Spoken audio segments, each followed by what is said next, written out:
Hi అండి, welcome back to my channel. Swathi cooking స్టైల్లో దోసకాయ బంగాళదుంప టమాటా కూర ఎలా చేసుకోవాలో తెలుసుకుందాం.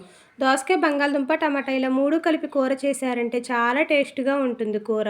తక్కువ మసాలాతో వాటర్ పోయకుండా కారం కూడా తక్కువగా వేసుకొని ఇలా కూర చేసుకొని రైస్ తక్కువగా అన్నం ఎక్కువగా తిన్నారంటే హెల్త్కి కూడా చాలా మంచిది. చపాతీలోకి కానీ రైస్లోకి కానీ ఈ కూర చాలా టేస్ట్గా ఉంటుంది.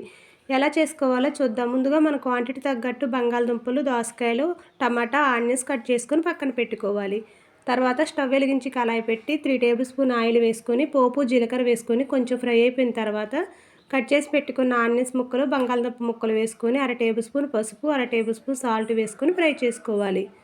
బంగాళదుంప ముక్కలు కొంచెం హార్డ్గా ఉంటాయి కదా, ఇలా ముందుగా ఫ్రై చేసుకుంటే వాటర్ పోయకుండా కూర త్వరగా ఉడికిపోతుంది.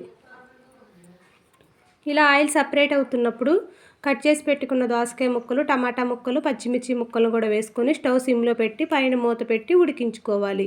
ఇలా సిమ్లో పెట్టి మూత పెట్టి ఉడికించామంటే వాటర్ పోయకుండా కూర త్వరగా ఉడికిపోతుంది, చాలా టేస్ట్ కూడా ఉంటుంది.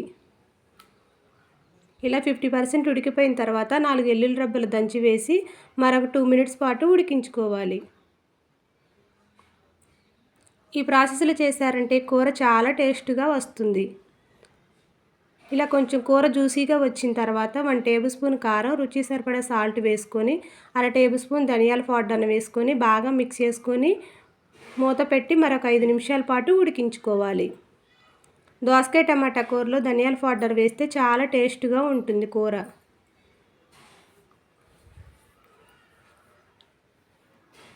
ఇలా ఉడికిపోయిన తర్వాత స్టవ్ బంద్ చేసేయాలి. అంతేనండి, చాలా టేస్ట్గా ఈజీగా దోసకాయ బంగాళదుంప టమాటా కూర రెడీ అయిపోయింది. ఈ కూర చపాతీలో కానీ రైస్లో కానీ చాలా టేస్ట్గా ఉంటుంది. డైట్ చేయాలి అనుకున్న వాళ్ళు ఇలా కారం మసాలా లేకుండా కూర చేసుకొని కూర ఎక్కువగా రైస్ తక్కువగా తిన్నారంటే హెల్త్కి కూడా చాలా మంచిది. మీరు ట్రై చేయండి. మీరు ట్రై చేసి మీకు ఎలా వచ్చిందో కామెంట్ బాక్స్లో నాతో షేర్ చేయండి.